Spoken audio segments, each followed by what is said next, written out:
Follow the money. That's what I always say. You always follow the money. Yeah. This is Follow the Money with Mitch Moss and Pauly Howard on VSiN.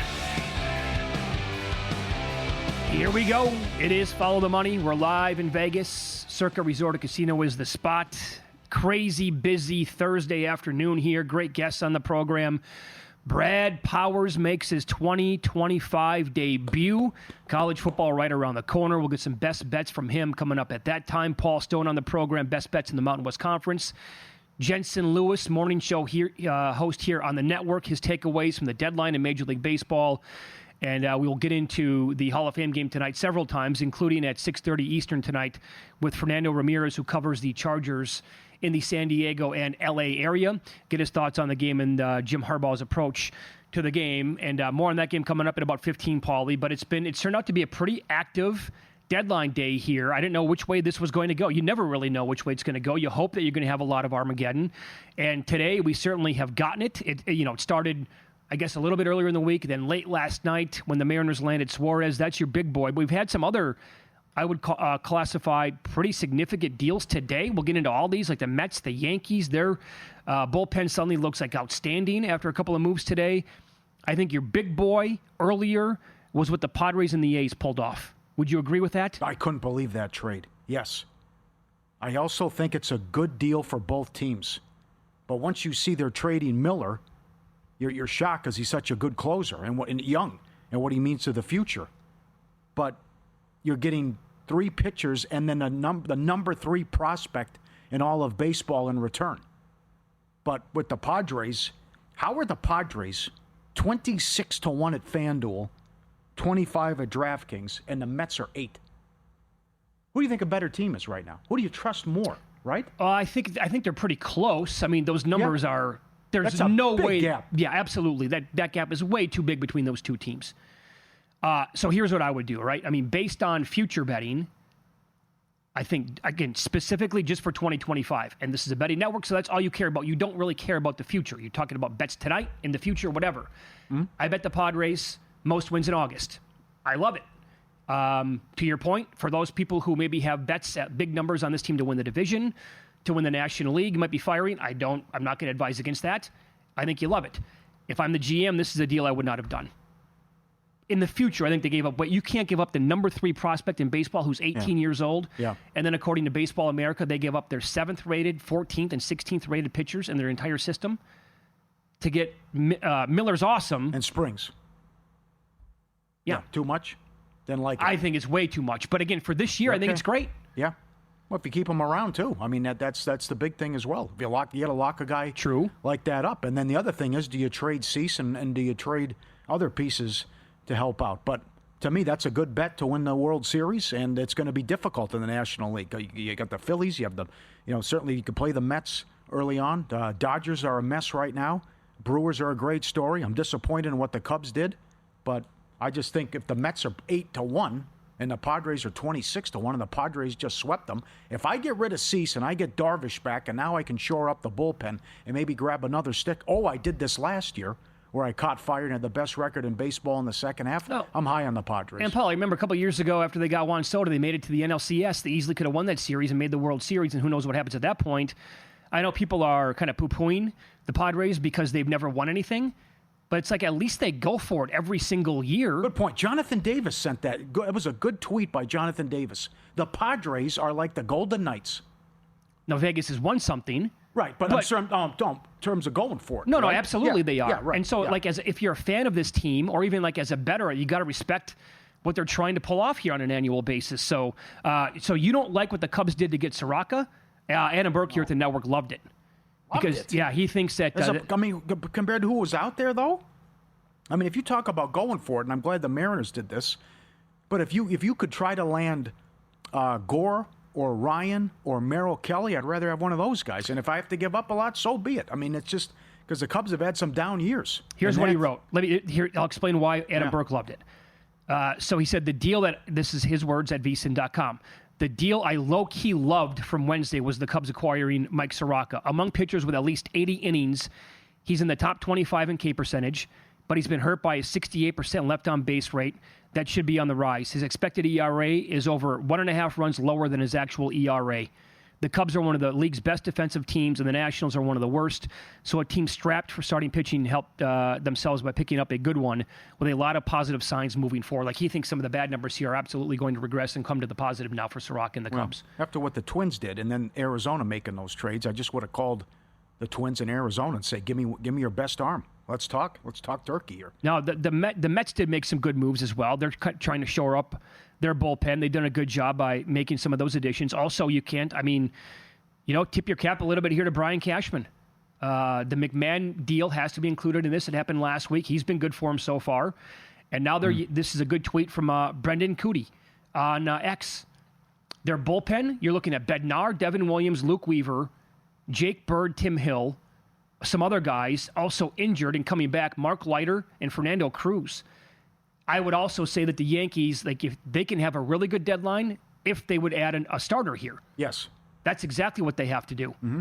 But overall, I think that if they can do that, and one of those guys you talked about already would be wearing pinstripes by the end of this deadline coming up in 2 hours, then I think you have to say great job there by Cashman and this organization. Stanton hit a home run today. We'll see. By the way, you want to update this game for people who bet on this? This is big. It's 7-4 Yankees in the bottom of the 5th. They were up 7-0. But it is an official game. But it's raining cats and dogs, so they need an arc out there. So if you had the over, it could be a bad beat here. Yeah, because it is an official game. Right. So bets such as the Yerfy bets, they will qualify. First 5 will come in here. But full game, total, run line, they won't. Those have to play out. Almost like every sports book. Maybe not some, but most of them anyway. In a wild game last night. Again, Williams blows it, but if you had under 9, what a vicious push that was. And I think it opened 8.5. That's 1-0 in the bottom of the 8th. Yeah. That's 2-1 in the 9th, 3-2 bottom of the 9th, 5-4 final. Craziness. Yeah. What do you think of the Blue Jays getting Shane Bieber? Interesting move. So you have a guy who was okay in his rehab starts, but a stud in the past, but hasn't pitched a game since last April. I'm intrigued by it. And I say, why not? Now, your comeback might be, why not Kelly or someone else like this, and the concern coming off the Tommy John, but not bad. The Cubs could have done that too. But what are your thoughts on it? I did not rush to my apps to make a bet on the Blue Jays because he's a total unknown. I have no idea which way this is going to go. Yeah. And so there's breaking news here as well, just down the pipe here. Moments ago, the Twins now, boy, they're sending everybody out the way it appears. They are trading Carlos Correa to the Houston Astros. No way. Yeah, so he's going back. Oh, wow. Yep. Said it wasn't close? Yeah, it was not. People were saying today it's off. It's not going to happen. Wow. So I'm guessing, based on earlier information that we had, the Astros probably broke the bank tonight. And the Twins probably ended up doing pretty well in that deal. And nothing from Boston. Matz does nothing for me. That doesn't really move the needle at all. No, come on. I did like the Reds picking up Littell. Mm-hmm. He got me yesterday. He was good. This team, he's having at least a decent year. How you have to qualify it. Got to keep the ball in the ballpark, but also sure. you got to be lucky. The bases were loaded in the second inning. He got out of it and was dancing around trouble all game long. But okay, so be it. Not bad. Reds playing good ball. Can still get in there. That's a nice pickup for the Astros to try and counter what the Mariners did. Did you make any move on Seattle? Because they have really been, huge deadline day winners here. Naylor a couple days ago. Now they added Suarez last night. That was like the marquee guy in the whole thing. No, I'd like to see him do well, but I got Texas futures, so I didn't do much with Seattle. Though I'm ecstatic with what they did, and that was great that they got Naylor and both Suarez. So at least they're going for it. Good for them. Down to around 14-1 to win the World Series. Yeah. Well, again, you're going to have those 4 teams, likely. 3 of them are going to make it. 1's going to go home. And that's a big series that starts tonight. Kirby Lifetime, 7-0 with an ERA under 2 against Texas. That's a massive series. He's $1.70 tonight at home against Texas. Yeah, ESPN earlier today wrote about the 10 players most likely to get dealt. I'll give you some of the big. They ranked him in order. They put Merrill Kelly number 1 overall. Keep in mind that he has pitched at least 5 innings in every start. A lot of those games 6 or 7. That was after he got yanked early in his second start of the entire year. But every one since then, like near a quality start, if not one. 2.56 ERA last 10 starts, 3.22 on the year. And we're getting tweets on this, our reaction to it as well. J.A. Scott says the Soroka deal for the Cubs does not stop them from getting another pitcher. Okay, good. They just have to give a big price if they want, to get either maybe Cabrera or Alcantara from the Marlins or Gore from the Nats, which obviously that's going to be any team, I would believe. Number 2 on the list, Ryan O'Hearn. Remember how good he was through May? Good numbers, yeah. Came back to earth a little bit, but ESPN wrote Rangers, Astros, Giants, Brewers, Red Sox. He would move the needle, I think, a little bit. Astros do something every year, too. They do. The Astros always go for it. Yep. And they did put Griffin Jax, number 4, on the list. So the Twins are going to make all these moves today, but they're going to want to say, no, we're going to keep Griffin Jax. We like his upside too much. That's another one because these teams are giving up a lot for these high-leverage relief pitchers, and I think the Twins could probably get a king's ransom almost for Griffin Jax if they wanted to today. We got a game tonight. We made it, and a 2.5-point move on the total. Hall of Fame game, and today's the last day to grab our football special, just $175. Every pick, every host, every guest. Our NFL betting guide's already out. The college guide drops Tuesday. Get the daily email from Bill 80 every morning, the on-demand shows via the Watch app, the betting splits, the analytics tools and systems. Mackin with a great write-up today on a Hall of Fame game. Last day to get the special price. Tell your neighbors, tell your friends, tell your family. It's incredible. $175 through the Super Bowl. VSiN.com/subscribe. Yeah, so here's the rundown in the first hour of the program. Win-lose coming up next. It's a half an hour earlier today than usual because Brad Powers is going to be on for 30 minutes beginning at the bottom of the hour. And as Pauly said, we'll get into the Hall of Fame game coming up tonight. These are typically two teams you've wanted to bet against in recent preseason games.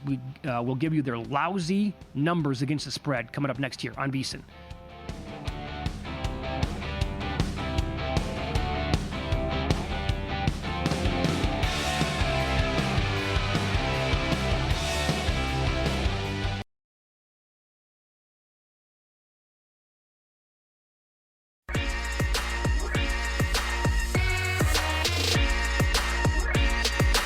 Win Some, Lose Some is sponsored by the Sharp Plays. Were you a winner last night? Wow, winning. Or was it a rough one? Well, they can't all be winners, can they? Loser! You're a loser! Pauly Howard recaps the night in sports betting in Win Some, Lose Some. Pirates sweep the Giants, plus 180. They get it done in extra innings, and the Reds, plus 145, trip up the Dodgers. WNBA, Fever Mercury over, 162.5 up to 167. Lynx Liberty over, 161.5 up to 167.5. And the Wings, plus 5 down to 2.5, lost by 3. Maybe some high-scoring games now. Says that little bit of a break. The gals are fresh. Seeing some high-scoring games coming out of the All-Star break in the WNBA. And I will put this under Win Some. What a money quote. Jaden Daniels. Night and day difference in my second season, and also being familiar and picking up Kingsbury's offense. It's like he thinks he's that much better. That's what he said. Oh. Interesting quote. Very good. Subscribe, be part of the team. VSiN.com. Our radio and podcast friends. You always want to see these tweets and videos at Pauly Does Vegas on Instagram. Send them in. We'll put you on. Thanks to Karen, Winky Duck, Ann, Scott, John, Tammy. You send them in all the time. This dog found a hubcap, and he walks around with it all the time like it's a toy, like it's a bone or something. You steal it? Just laying on the ground. Yeah, just laying on the ground, going up the steps. Took it off a Beamer? Hey, look what I got. Yeah, right. It's a big one. Just hanging out. Yeah, sure, my new toy. Walking around with the hubcap. Incredible. There, he's proud of it. Of all things, that's the damnedest thing. The dog with the hubcap.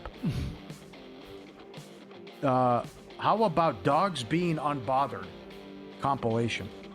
This guy. Yeah, I can just go anytime, right? Yeah, okay, yeah. These dogs are behind fences yelling at him. I have no problem just going to the bathroom and walking. This guy wants a piece of him. Look at the French Bulldog. Nothing phases this guy. It's like Joe DiMaggio eating the donuts, right? Locked in, focused. Horse going by, no problem, right? Yeah. Walking. Another dog wants a piece of him. Stays in stride. Doesn't move, doesn't flinch. Dog yelling, also go to the bathroom. That's incredible. He's locked in. French Bulldog. He is locked in. Yeah, let me put this one in there, too. They got the 11th entry here at the Grandissimo, and 12 is coming tomorrow. Doesn't have to sweat it. Sooner than expected, then, on number 11 and 12. Wow, yeah. So 30, 40, absolutely in play. One lose some. What do you think of this? We're going to Bristol, Tennessee. They're going to play Braves Reds Speedway Classic at the baseball field. At the track? Yeah. What do you think? Let me see here first before I comment on anything. It looks pretty decent, right?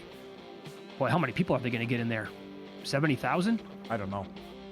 At 85,000? That's like the old Tiger Stadium, I think. They Wow, held. I'd like the Field of Dreams thing. I thought that was cool. Is that you out? could do that every year. I thought so, right? Are they done with that?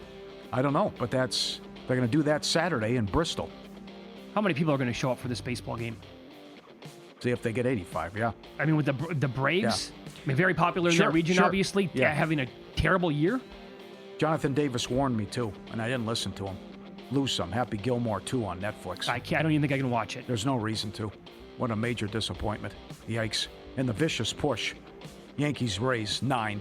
1-0 bottom of the 8th. 5-4 final. Before the line moves, sharp plays already there. They don't follow the market. They help shape it. You're not going to outsmart billion-dollar books or full-time sharps all by yourself. With the sharp plays, you don't have to.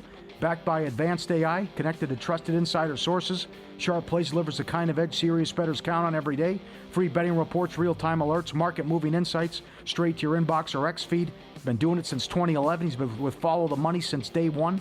Documented results, public logs, transparency receipts. SharpPlays.com. Jeff and the crew do a great job. Trusted by pros, watched by the books. Visit SharpPlays.com. Stay ahead of the line. All right, so the Lions in the Hall of Fame game tonight against the Chargers. They opened up 1 in this game weeks ago, total around 32 and a half. They are up to 2 at least a handful of books. You can still find like a 1.5 out there. And the total, Pauly, on the move now at several spots as high as 34. Yeah, the 32.5 seemed good. Bettors agreed. Also key numbers. And again, you're talking about a number where you can get the over on accident here. I mean, not a big ask, go 20-14. I believe the last 3 have gone over. And I like the over tonight. You got the quarterback battle for the backup spot with Detroit. Not that you're in love with Hooker or Allen, but at least you have a battle there. And Trey Lance. Yes, who played well in the Week 18 game, surprisingly, for the Cowboys. So I just think, there could be a big play, a turnover, whatever. I like the over tonight. No opinion on the side. I thought Joe Osborne had a good tweet, though. Harbaugh, going back, his first preseason game, year in, year out, with NFL. Lost 16-3, lost 23-3, lost 10-6, lost 24-3, won 17-6. All unders, not even close. Yeah. And it did nothing offensively, yes. Okay, so the last couple of years, Detroit is 4-2 straight up in ATS in exhibition games. Before that, keep in mind, they were 2-13 straight up, 3-11-1 ATS. They have been favored only 6 times in their last 18 exhibition games, going 1-5 straight up, 0-5-1 ATS in those games. The Chargers, as Pauly just told you about, he gave you a little bit of a rundown there. 3-3 straight up ATS last 2 years, 3-7 straight up in ATS in the last 10. Now, for the Chargers tonight, Harbaugh did say earlier in the week that rookies Amarian Hampton and Trey Harris, I like both guys a lot. They're going to play in this game, probably not much. But every receiver not named McConkey or Quentin Johnson will play in this game for the Chargers. I think Hooker can be okay. Yeah. Could be turnovers, too. Could be sloppy. But tough at the side.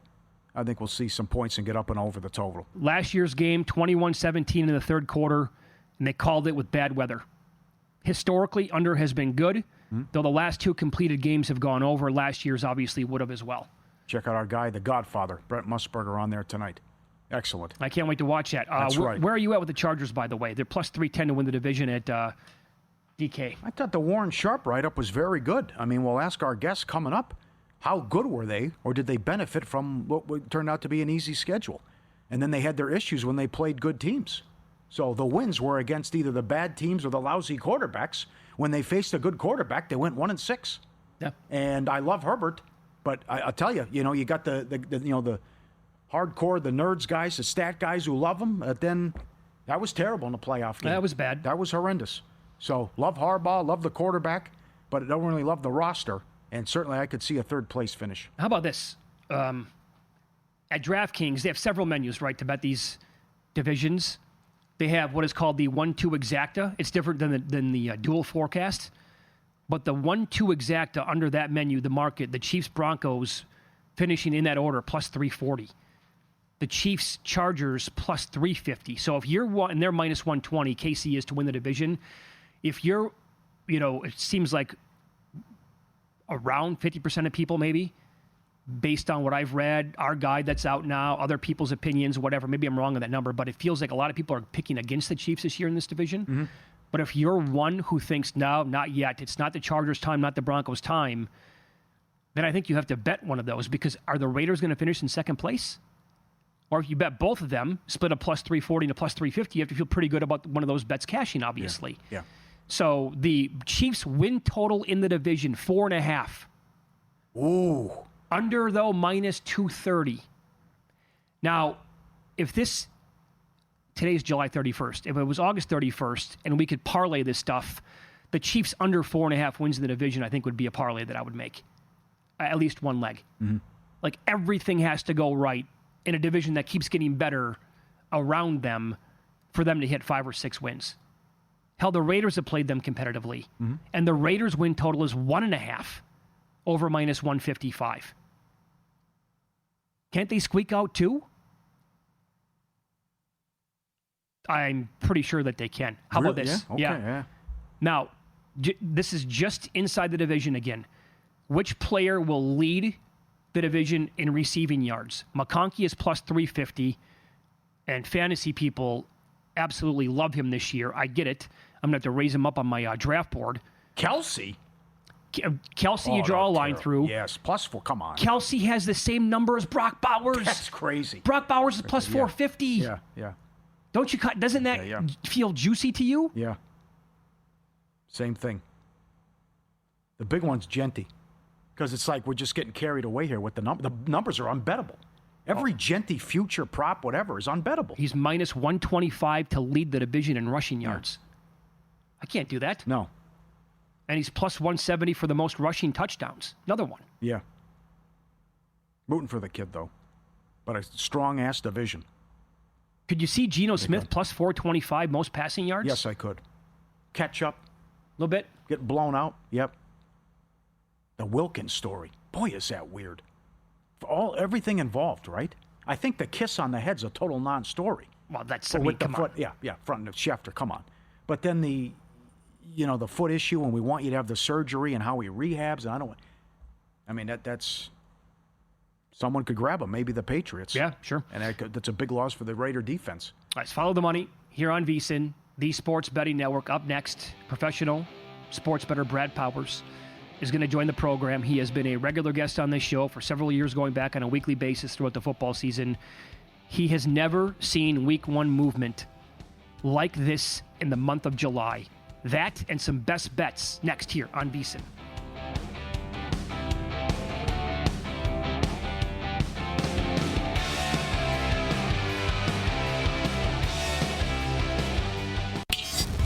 This is Follow the Money on VSiN. Welcome back. This is going to be a lot of fun. Some hardcore college football here as professional sports bettor Brad Powers joins the program now. His website is bradpowersports.com, on X at bradpowers7 as well. And his season preview guide is available as well when you go to the website or to his Twitter account as well. He's on the Progressive Guest line. Brad, good to talk to you again. How are you, pal?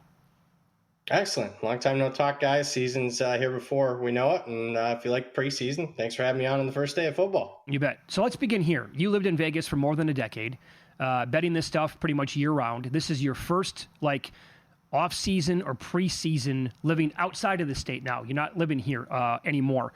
So what has that been like, moving to a state that doesn't have a book like Circa, don't have Westgate, but they have, FanDuel and DraftKings and many, many other books as well? Haven't noticed a big change, to be honest with you. 10 years ago, I couldn't even fathom it. But, now, the reality is a lot of the other books that are available in every other state but Nevada are controlling the market as far as they're releasing the stuff earlier than a lot of the Vegas books, and they're releasing more of it. So it hasn't really impacted me as far as my ability. Now I got to get creative. It's not like I could, easily make a bet at a few of these shops. I got to, ask for favors for other people on different accounts. And that's what's been different. But as far as, I'm pretty comfortable with what I've been able to get down. Now it might change come during the season and I want to, make a bet at a place like Circa. There's no issues. Am I going to run into some issues there? Probably. So probably a good question to ask me in October. Okay. And watching all your previews, you are shocked at what has transpired with all the movement week 1, week 0 in July and what's happened the last couple days.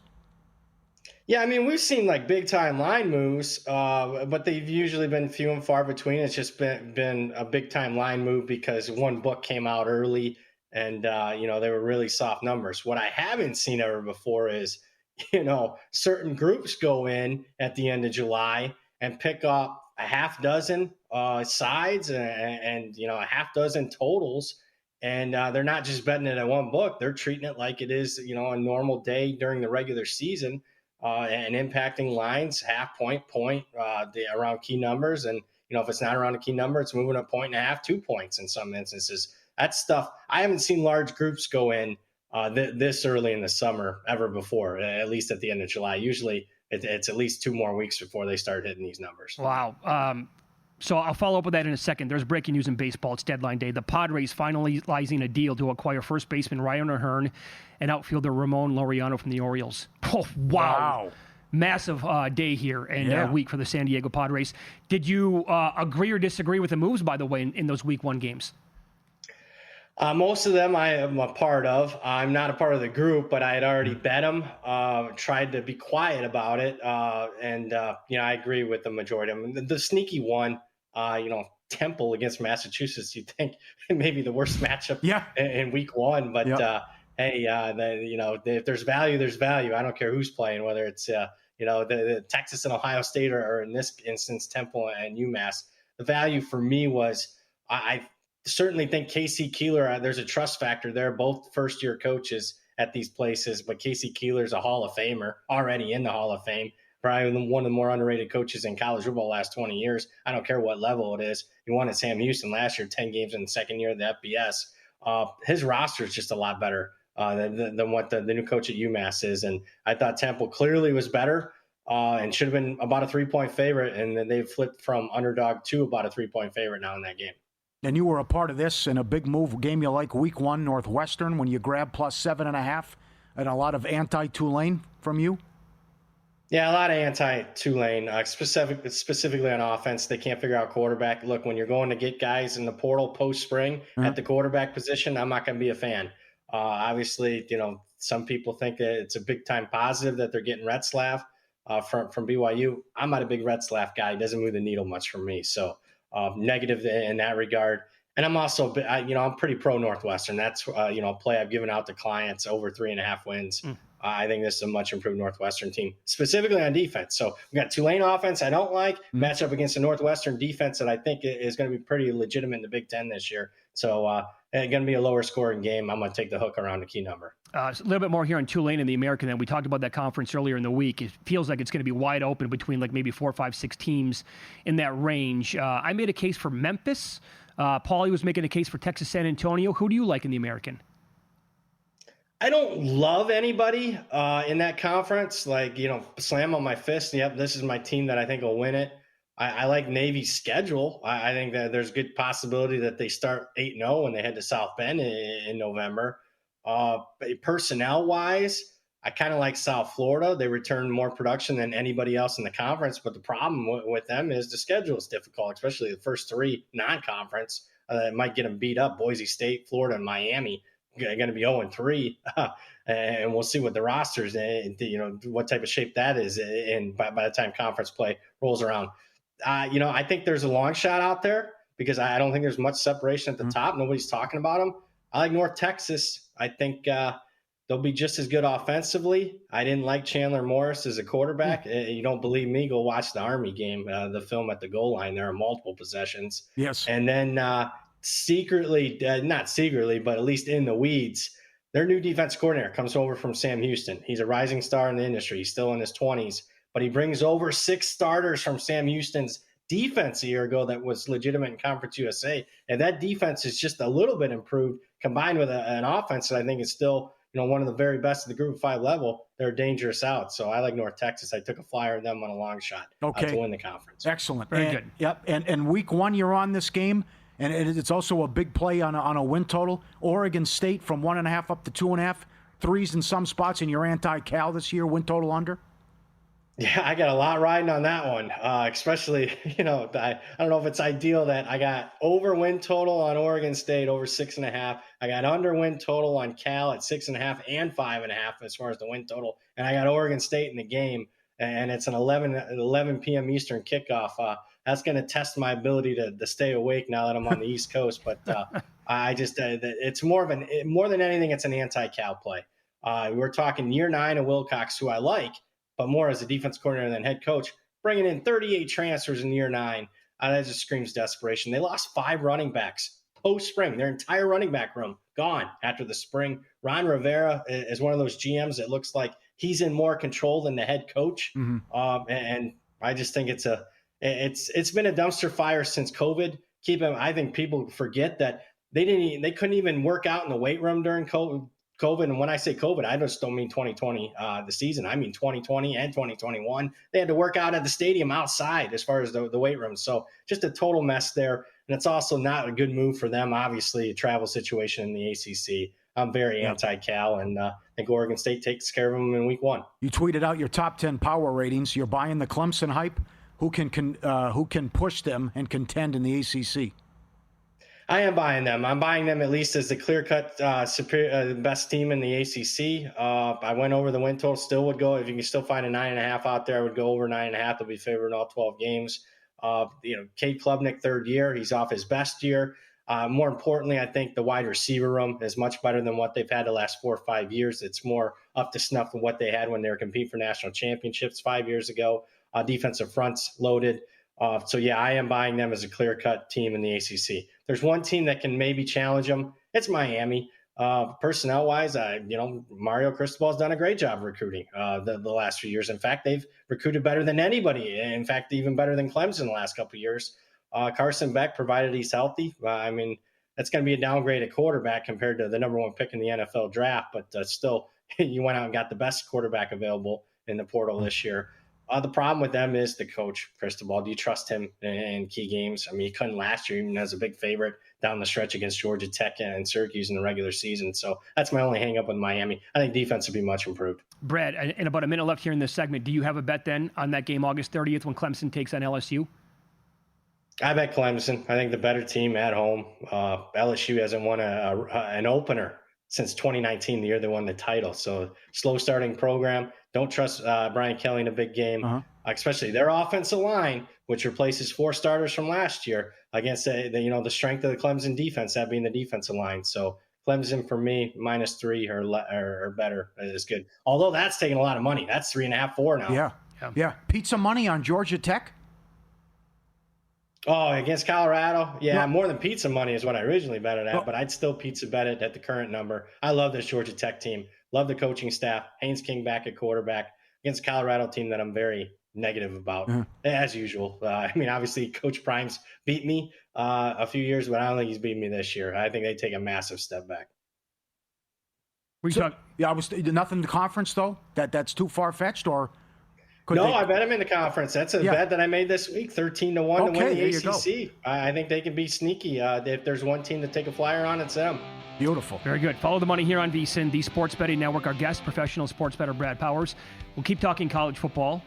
Coming up next, we'll get more best bets, win totals, conferences, you name it. We'll touch on it coming up here on VSiN.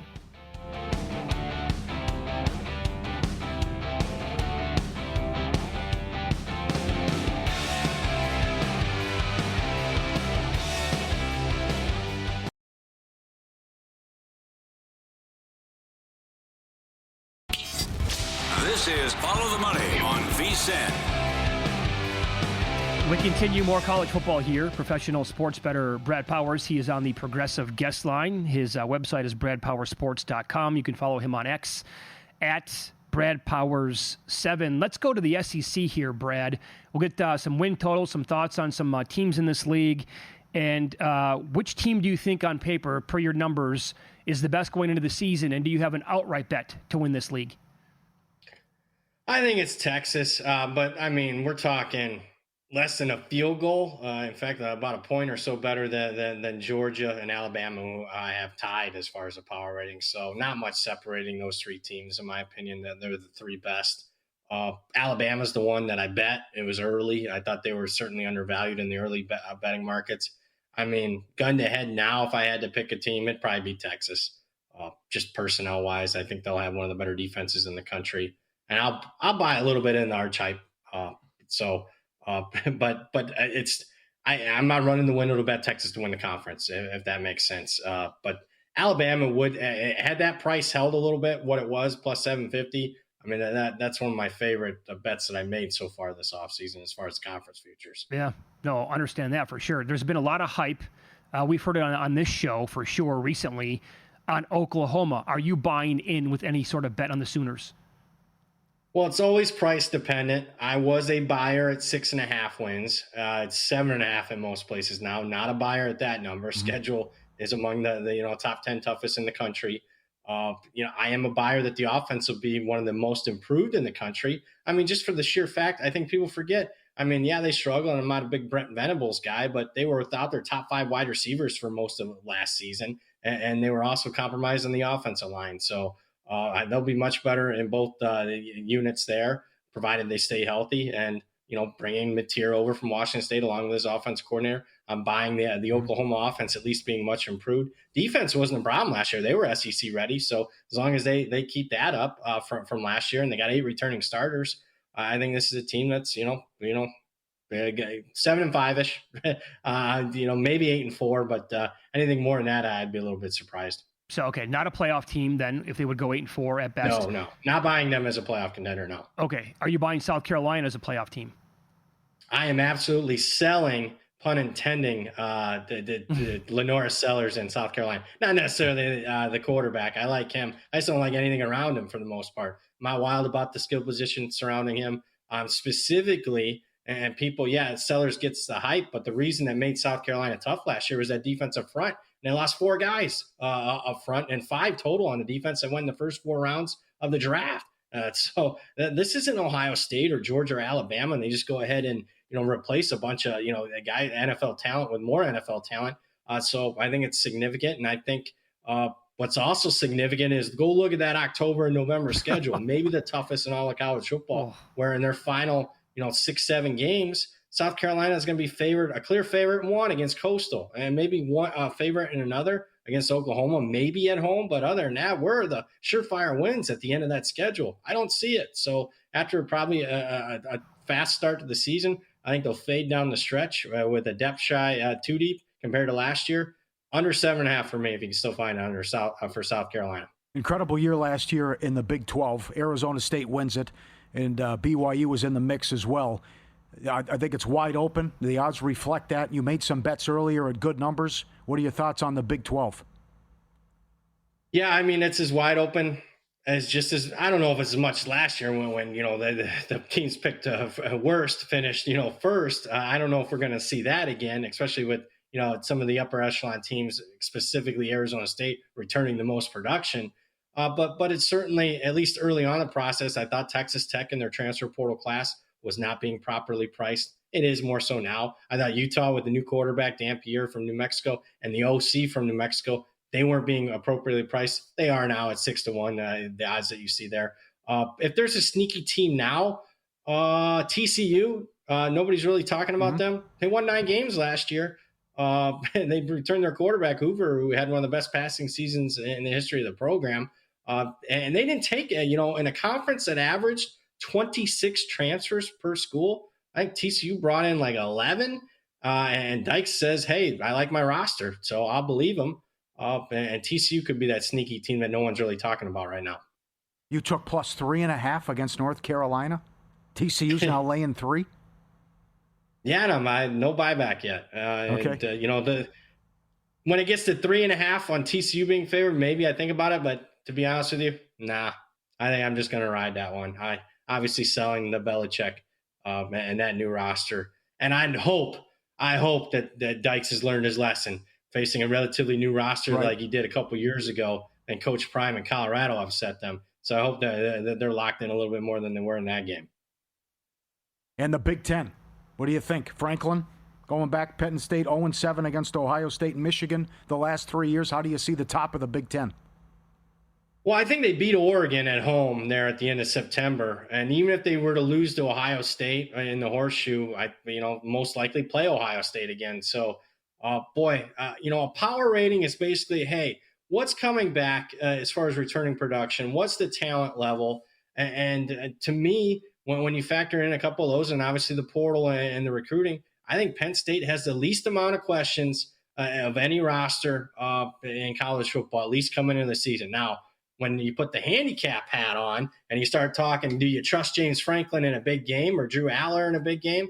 Well, yeah, I got my doubts on that. But on paper, this is the best team. This is the number one team in the country in my power ratings. Now, by not a big margin, certainly we're not talking, what Alabama was under Saban or Georgia teams or that LSU team in 2019. We're not talking about that. But, this has to be the year that James Franklin doesn't have to win the national championship.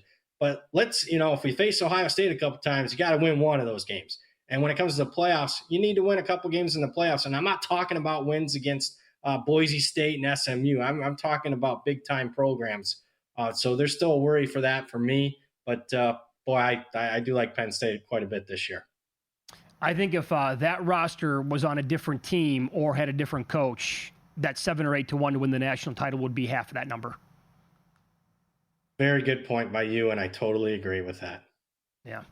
You think Oregon about 10-2 in that range? And I do. So under 10.5, you can still find that. Okay. That's a bet that I made. Not buying Dante Moore at quarterback. They've done well in recruiting, but that's a spring game I was able to watch, and I just didn't see a lot of difference makers, at least right away. And then they're at Penn State, and I don't trust it. At Iowa can be a tough one, and then at Washington. I don't see them running the table in those other games. I think the people that are pro-Oregon just automatically assume that there's going to be no drop-off from Dylan Gabriel, who, by the way, we saw him for enough years to think that that he was a really good college quarterback. Like, it's just going to remain the same with Moore. That's a big ask, in my opinion.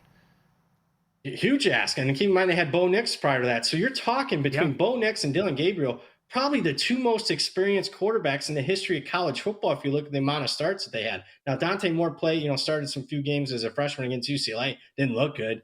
And I got to say, I watched him in a couple spring games. Hasn't looked the part in either of the Oregon spring games. So I just don't see it. I think there's a significant drop-off there at quarterback. You're a Notre Dame fan? They go to the title game last year.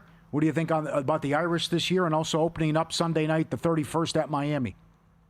Yeah, I think this roster is even better than last year. Marcus Freeman's done a great job of recruiting, and there's just not a lot of question marks. The problem for them, though, is the question marks at the all-important quarterback position. No miss Riley Leonard's legs, but I think there's a possibility that they're going to be much better in the passing game. Especially they got a couple of key transfers, one from Wisconsin, and then a key guy no one's talking about from Virginia and Malachi Fields. We'll see. I follow the practices closely. Practices has started for everybody in the cross country. CJ Carr, the projected favorite to be the starter, threw 3 picks today. I'm not going to overreact in one practice, but it is a little concerning. But overall, man, there's not a lot of holes. They got the best running back room in the country with the best running back in Jeremiah Love, in my opinion. One of the better offensive lines. Defense is loaded. I think secondary is not going to miss a beat even without guys like Xavier Watts. The schedule, they're going to be favored in every game. Toughest game is week 1. They get through the Miami game. I mean, I don't see another loss on the schedule. Do you guys? It would have to, could Arkansas shock the world and beat them at home? You are talking about a program under Marcus that's lost, Marshall and Northern Illinois. So good point. You got to be careful marking W's. But I'll say this. I have only made one national championship future bet this offseason. It was Notre Dame, 25-1. 25-1. All right. Okay. Thanks. Still, 20-1 or better is good. I think, honestly, I think it was 20-1. But you asked me, do I miss the Westgates and some of the others of the world? I think I missed a better number at Westgate was 25-1. It was okay. All right. Brad, that was awesome. Thanks so much for the time today. We'll catch up down the road, okay? All right. Thanks for having me, guys. Take care. There you go. Website, bradpowersports.com, on X at bradpower7 as well. We'll get into the latest updates on deadline day in Major League Baseball, and we'll get into the 2 games that we have coming up later on tonight. Keep in mind, this dude going tonight hasn't pitched since the Kentucky Derby weekend.